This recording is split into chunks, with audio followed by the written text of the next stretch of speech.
Энэ бол миний, таны, бид бүхний амьдардаг Улаанбаатар хот. Өдрөөс өдөрт өргөжин хөгжиж, өнгөлн дэвжиж байгаа нийслэл. Анхнаасаа л Азийн цагаан дагин нэрээр гоёж ирсэн нийслэлийн иргэн байна гэдэг бидний хувьд их нэр төр их хариуцлага хүлээж байгаа хэрэг юм. 2009 он бол нийслэл Улаанбаатарт үүсэн байгуулагдсны түүхт 370 жилийн ой тохиосон мөч байлаа. Өнөөдөр та бидний мэдих үлгэрлэн дуурайх дуртай дэлхийн томоохон нийслэлүүдийн зарим нь манай нийслэлийн насыг гүйцэхгүй юм. Олон зүйлээрээ бусдаас ялгарч онцгойрч байдаг нийслэлийнхэн өнгөрсөн нэг жилийн ажил амьдралыг эргэн таны өмнө эргэн нэг дэлгэн үзүүлж байна. Энэ бүхний тайланг бид тухайн үед нь тавьсан. Гэхдээ өнөөдөр тоймтой бас томоос нь эргэн сануулж байна. 2009 онд хот иргэд хамтран олон ажил хийсэн нь өнөөдөр таны бидний нүдний өмнө элхэн байгаа эзэ. 2009 он бол нийслэлийн засаг дарга бөгөөд Улаанбаатар хотын захирагчийн сонгуулийн бүрэн эрхийн хугацаанд хийж хэрэгжүүлэх үйл ажиллагааны хөтөлбөрийн хэрэгжилтийн гарааны Монгол улсын нийслэл Улаанбаатар хот үүсэн байгуулагдсны 370 жилийн он барайны жил байсан юм. Монголчууд бид гараа сайн бол барай сайн гэж ярьдаг. Тэгэхээр их ажлын эхлэл сайн байсан гэсэн үнэлгээг өгч болохоор байна. Сайн үнэлгээ өгөх болсны учрыг бид тун удахгүй тайлах болно. 2009 оны жилийн эцсийн байдлаар нийслэлийн хүн ам 1,106,000 болж өмнөх оны мөн үеэс 39.4 мянгаар өсжээ. Өнөөдөр Монгол улсын 4 эргэн тутмын 2 нь нийслэлд байнга орсон сууж, нийслэлийн нэг өрх дунджаар 4 ам бүлтэй байдаг аж.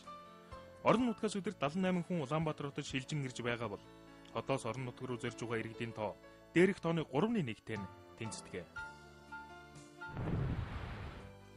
Нийслэлийн иргэдийн төлөөлөгчдийн хурал өнгөрсөн онд нийслэлийн эдийн засаг нийгмийн 74 зорилт дэвшүүлэн 412 үйл ажиллагааг төлөвлөсөн бол оны төгсгөлд энэ ажлаа 99%-таагаар биелүүлсэн гэсэн сайхан дуу мэдээ гаргажээ.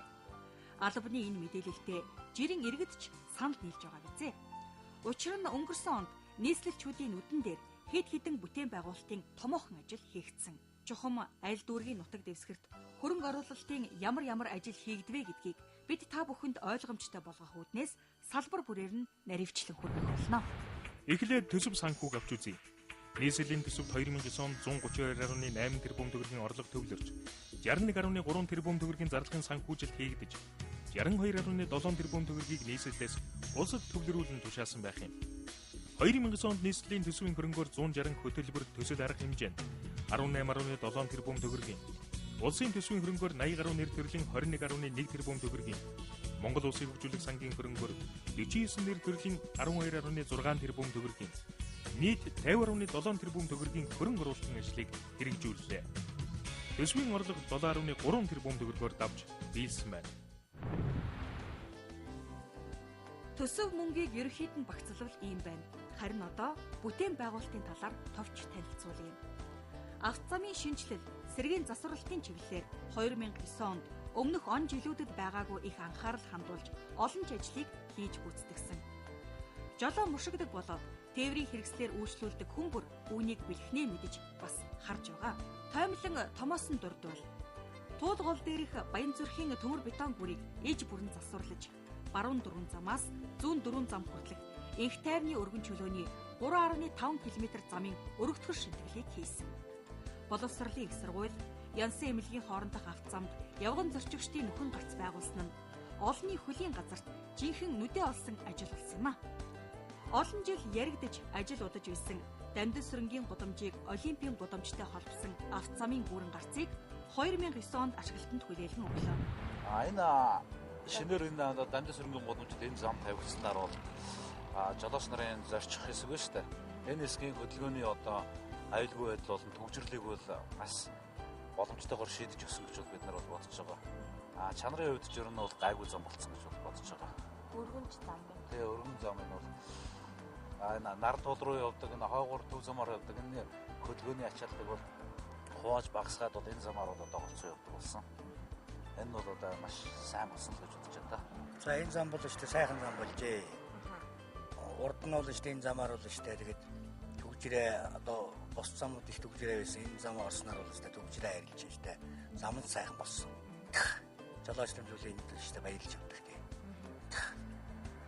Энэ олон замаа ингэж сайжруулах юм бол одоо жолооч нар өгөөд ард түмэд бас охин л үүсэхгүй бас мэрэгжлийн ачаалал багасч одоо бензин тосож эхлүүлээд байна шүү дээ. Юм хэмж цаг зав хэмжсэн сайхан зам болох юм байна болж байна. Энэ бол нийслэлээс жолооч нараараа дамжуулан иргэдэд барьж байгаа нэг том бэлэг гэж ойлгож болно. Мөн хотын хойд чиглэлд хамгал ачааллыг үрдэг 32-ын тойргоос хайласт хүртэлх зам, 7 буудлаас дам даржаа хүрэх замын өргөдгөл шилдэглийг хийсэн бол их тойруу, Баянбүрд, Дөлгөө нуурын уулзууруудыг танигдахын аргагүй болтол нь өөрчлөх ажлыг эхлүүлсэн энэ онд дуусах гар зэхэж байна. Засч сэлбсэн шинээр тавьсан замаар иргэдэд үйлчлэх том оврын 400 автобус өнөөдөр үүргээ амжилттай гүйцэтгэж байна. Дээрх 400 автобусыг бүгд найрамд Солонгос улсаас оруулж ирсэн юм. Бид зөвхөн хүний хийсэн юмыг авч хэрэглээд байдаггүй. Бас эд анги нийлүүлэн угсарч машин бүтээдэг болсон юм. Үүний жишээг дотооддоо угсарсан 5 төрлөө бус өнөөдөр иргэдээ хүрэх газарт нь саадгүй хүргэж үйлчилж байгаагаас харж болно. Шинээр тавьсан болоод өргөдгөл хийсэн автобусын тараасад орсон 12 байршилд 123 объектыг нүүлгсэн бол хашаа нэгдсэн арга хэмжээг мөн л 2009 онд өрнүүлж 6 дүүргийн 200 байршилд 863 хашаа хайс, түүс контейнер, автомашины гаражийг буулган газрыг чөлөөллөө. Энэ бол иргэдийнхээ тав тухтай амьдрах орчин нөхцөлийг бүрдүүлэх чиглэлээр өнгөрсөн зохион байгуулсан энэ ондож үргэлжлүүлэх ажил юм. Энэхүү арга хэмжээнд иргэдийн талархал дэмжлэгийг хүлээсэн үйл ажиллагаа болж хүүхэд багчууд тоглох талбайтай Ахмад гурлуудад маань нарлаж суух орчин бүрдүүлэх сайхан эхлэл тавигдсан. Харин дэд бүтцийн чиглэлээр гэвэл он удаан жил яригдж байгаа гэр хорооллыг барилгажуулах ажлыг амжилттай эхлүүлж 19.1 тэрбум төгрөгийн өртгөөр дулааны хэд хэдэн магистралыг өргөтгсөн байна. Ингэснээр 3-4 дугаар хороолол, их тойруу, 11-12 дугаар хороолол зэрэг орон сууцны хорооллуудын дулаан хангамж сайжирч, радио телевизийн хэрэглэх газар, бенжимэн 7 дугаар хорооллын эхний хэсгийг барилгажуулах нөхцөл бүрдэж байгаа юм. Улсынхаа нийслэлд амьдарч байгаа хэрнээ лаанаасаа салаагүй гэж гомдолдог байсан 5585 айл өрхийг төвийн цахилгаан эрчим хүчинд холбож чадсан юм а. Шинээр айл өрхүүдийг цахилгаан эрчим хүчинд холбохоос гадна дамжуулах станцын хүчин чадлыг нэмэгдүүлснээр 16,000 орчим айл өрх найдвартай цахилгаан эрчим хүчээр хангагдах бололцоо бүртлээ. Мөн хайлаас эмээлтийн дэд станцыг шинээр суурилсан байна. Шинээр ажлын байр бий болгох нь нийслэлийн төр захиргааны байгууллагуудын үйл ажиллагааны гол бодлого чиглэлийн нэг байдаг үлээ. Ажилгүйдлийг бууруулахад ач холбогдол өгч 23.5 мянган ажлын байрыг шинээр бий болгон 27.4 мянган хүн нийтийн хамарсан ажил хамрагдав. Нийт 5 мянган гаруй оюутан цагийн ажил хамрагдсанаар хэрэгцээнийхээ мөнгийг эцэг эхээсээ татах биш, асуудлаа өөрсдөө зохицуулж чадсан гэсэн үг юм. Улаанбаатарын хүн ам жамаараа өсөхийн зэрэгцээ шилжин иргэжтийн тоо буурахгүй байгаатай холбоотойгоор сургууль цэцэрлэг хамрагдах хүүхдийн тооч мөн адил нэмэгдэж байгаа. Иймээс сургуулийн өмнөх боловсрал болон ерөнхий боловсролын сургууль хамрагдалтын хувь хэмжээг нэмэгдүүлэх чиглэлээр ерөнхий боловсролын сургуулийн суудлын тоо 3340, цэцэрлэгийнхийг 1351 суудлаар нэмэгдүүлсэн байна. Улаанбаатар бизнес хөгжлийн төв жижиг